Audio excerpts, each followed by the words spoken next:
ये जो क्वेश्चन आपको दिखाई दे रहा है ना, ये क्वेश्चन कक्षा 9 का है। अध्याय है हमारी 1, जिसका नाम है संख्या पद्धति, ठीक है, जिसको इंग्लिश में बोलते हैं नंबर सिस्टम। उसकी प्रश्नावली 1.4 का क्वेश्चन नंबर पहला है। इसका मतलब ये है कि अपनों ने प्रश्नावली 1.3 पूरी कर ली है, 1.2, 1.1 सारे हम कर चुके हैं इन सवालों को। यदि आपने वो वीडियोस नहीं देखे हैं तो उनको आप जाकर देख सकते हैं, ठीक है।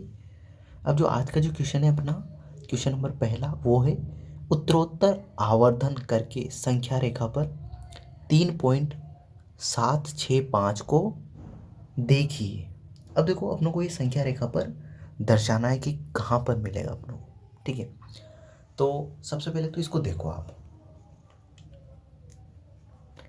3.765, ठीक है। अब देखो ये 3 पॉइंट है, 3 के बाद पॉइंट लग रहा है 765। तो मुझे बताओ संख्या रेखा पर कहाँ मिलेगा ये। तो आप सोचोगे कि सबसे पहले तो ये किसके बीच में आ रहा है। तो 3 यहाँ पे आ रहा है, 3, तो 3 के बाद क्या आएगा 4, तो 3 और 4 के बीच में है ये संख्या कहाँ पे है, 3.765 कहाँ पे मिलेगी अपनों को। देखो 3 यहाँ आ रहा है, तो 3 इसके बाद कौन सी संख्या थी 4, तो 3 और 4 के बीच में होगा। तो यहाँ लिखूंगा मैं, हम जानते हैं, हम जानते हैं कि दी गई संख्या, दी गई संख्या 3 व 4 के मध्य स्थित है। अब देखो आप पैमाना लोगे और 3 और 4 को देखोगे। देखो 3 और 4 को देखना, पैमाने में बता रहा हूँ, ये पैमाना है अपना। अब देखो ये 3 और 4 है, ये 3 है और ये 4 है, तो इसके बीच में ये छोटी छोटी डंडियाँ कितनी है, ये खंड कैसे हैं। देखो 1 2 3 4 5 6 7 8 9 10, तो टोटल 3 और 4 के बीच में कितने हैं 10 है। तो देखो मैं बनाने वाला हूँ, तो देखो मैं एक तरफ तो लिखूँगा 3 और एक तरफ लिखूँगा 4। तो देखना यहाँ पे एक बार तो एक बड़ी लाइन खींच देता हूँ मैं, ठीक है, ठीक है। इधर लिख दिया मैंने 3, ठीक है, ये 3। अब 1 2, ठीक है, 3 4 5 6 7 8 9 और ये 10। अब देखो ये 3 है, तो ये क्या होगा 3.1 होगा, ये क्या होगा 3.2 होगा, ये 3.3 होगा, ये 3.4 होगा, ये 3.5, ये 3.6, ये 3.7, ये 3.8, ये 3.9, और 3.9 के बाद कितना आ जाएगा अपना 4 आ जाएगा, ठीक है। तो ये 3 है, तो 3 और 4 के बीच में 3.1 3.2 3.3 3.4 3.5 3.6 3.7 3.8 3.9, तो 3 और 4 को अपनों ने 3 और 4 के मध्य दिए, तो 3 और 4 को अपनों ने 10 खंडों में विभाजित कर दिया। तो यहाँ लिख भी सकते हो आप कि 3 और 4 को 10 बराबर खंडों में विभाजित करने पर, 3 और 4 को 10 बराबर खंडों में विभाजित करने पर। अब देखो यहाँ पे देखना, अब समझो, तो यहाँ लिख भी सकते हैं अपन 3 और 4 को 10 बराबर खंडों में विभाजित करने पर, ठीक है।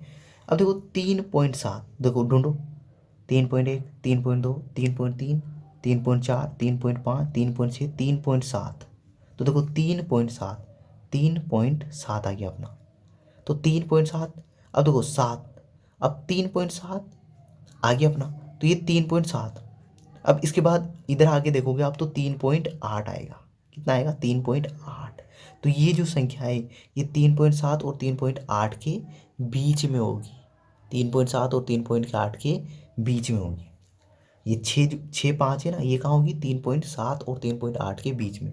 तो यहाँ पे एक लेंस लगा दूंगा मैं, ठीक है, ऐसा गोला बना के एक लेंस, और इसको अपन क्या करेंगे जूम करेंगे, इसको क्या करेंगे जूम, ठीक है। तो ये लेंस लगा दिया, इसको और जूम करेंगे और बड़ा करेंगे, इस संख्या को पूरा ढूंढने के लिए इसको क्या करेंगे बड़ा करेंगे। तो देखो पहले तो मुझे पता चला ये 3 और 4 के बीच में होगी, फिर मैंने 3.1 3.2 3.3 3.4 ऐसे लिखा, तो मुझे पता चला ये 3.7 और 3.8 के बीच में होगी, क्योंकि 3.7 आ रहा है, तो 3.7 के बाद क्या आएगा 3.8, तो 3.7 और 3.8 के बीच में होगी। अब मैं क्या करूँगा 3.7 और 3.8 को जूम करूँगा, तो ठीक है, आगे लिखूंगा मैं, दी गई संख्या दी गई संख्या दी गई संख्या 3.7 व 3.8 के मध्य स्थित है। ठीक है, अब आगे देखना, 3.7 और 3.8 के मध्य स्थित है तो 3.7 व 3.8 को 10 बराबर खंडों में विभाजित करने पर। ठीक है, अब वापस वही करूँगा मैं, 3.7 लिखूँगा एक तरफ और एक तरफ 3.8 लिखूँगा। तो देखो यहाँ लिखा मैंने, एक बड़ी सी लाइन खींचूँगा इस बार में ना, यहाँ खींच देता हूँ।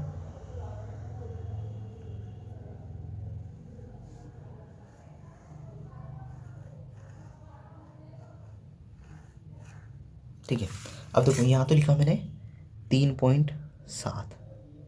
ठीक है, अब ये 3.7 है तो यहाँ क्या आएगा, 3.71 आ जाएगा। ठीक है, फिर यहाँ क्या आएगा, 3.72 आ जाएगा। फिर यहाँ आ जाएगा 3.73 आ जाएगा। फिर यहाँ क्या आएगा, 3.74 आ जाएगा। ठीक है, ऐसे देखो क्या आएगा, 3.75 आ जाएगा। इधर 3.76, 3.77, 3.78, 3.79 और 3.79 के बाद 3.8 आ जाएगा। ठीक है, इसको तो अपने को बॉक्स में बंद करना है, क्योंकि 3.7 और 3.8 के बीच में 10 बराबर खंडों में विभाजित कर। अब देखो संख्या देखो, अब देखो 3.7 को तो अपनों ने दर्शा दिया है, 3.7 तो कहाँ होगा, इसके और इसके बीच में होगा। अब अपनों को देखो 3.76 देखना है अपनों को, देखो 3.765, तो ये कहाँ मिलेगा अपनों को, ढूंढो। तो 3.76 तक ढूंढो, तो 3.76 ये रहा। तो अब इन दोनों के बीच में मिलेगा, ये जो संख्या है कहाँ मिलेगी, इन दोनों के बीच में। तो यहाँ एक लेंस बनाया मैंने और इसको जूम करूँगा मैं। ठीक है, इसको वापस जूम करूँगा। देखो 3.76 है तो 3.76 और 3.77 है तो ये इन दोनों की कहाँ होगी, बीच में होगी, बीच में।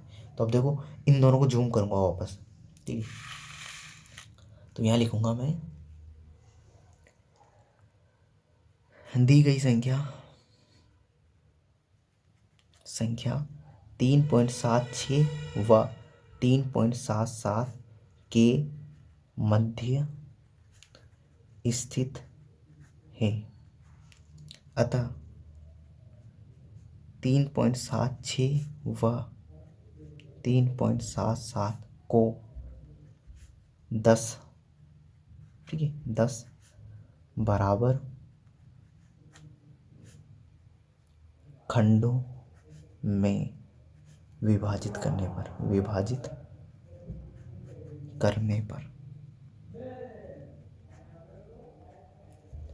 ठीक है, दी गई संख्या 3.76 व 3.77 के मध्य स्थित है, अतः 3.76 व 3.77 को 10 बराबर खंडों में विभाजित करने पर। अब देखो वापस लाइन, वही लाइन जो अपन खींचते आ रहे हैं। ठीक है, अब देखो ये मैंने बड़ी सी लाइन खींचूंगा यहाँ पे इस बार, है ना, पिछली बार भी बड़ी लाइन खींची थी। ठीक है, कोई प्रॉब्लम नहीं है। देखो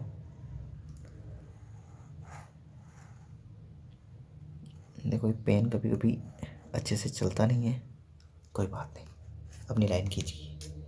अब देखो सबसे पहले तो यहाँ लिखूंगा मैं 3.76, तो ये 3.76।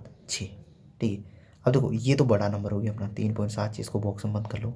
अब यहाँ आएगा 3.761, 3.761 आ जाएगा।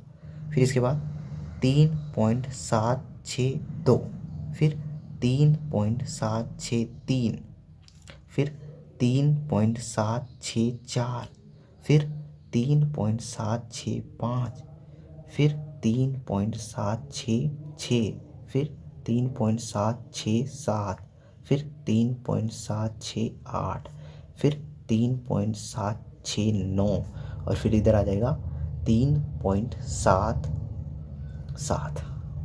ठीक है, 3.76 और 3.77। अब देखो अपने को ढूंढनी थी संख्या कौन सी, 3.765।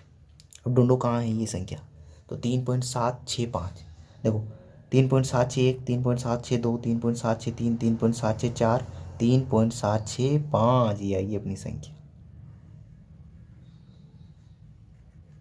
ठीक है, बस अपने ढूंढ लिए, बस यही करना था यहाँ पे।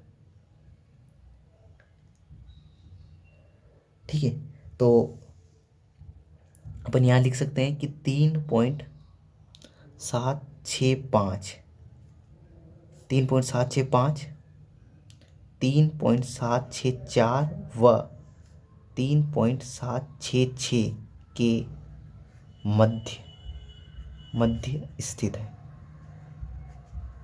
ठीक है, 3.765, 3.764 व देखो 3.764, 3.766 इसके और इसके मध्य में तो स्थित है, तो लिख सकते हैं अपन। तो ये क्वेश्चन अपना सॉल्व हो गया है। इस तरीके से अपन को ये क्वेश्चन सॉल्व करना है। यदि आपने इतना सारा बना दिया है, जब आपका ये क्वेश्चन आता है एग्जाम में, तो आपने ऐसा कर दिया है, तो आपको पूरे में से पूरे नंबर मिले, कोई गलत करने वाला नहीं है। ठीक है, तो आई होप आपको पूरा समझ में आया होगा। इस वीडियो के लिए इतना ही, अगले वीडियो में अगले क्वेश्चन के साथ मिलते हैं। Thank you, bye.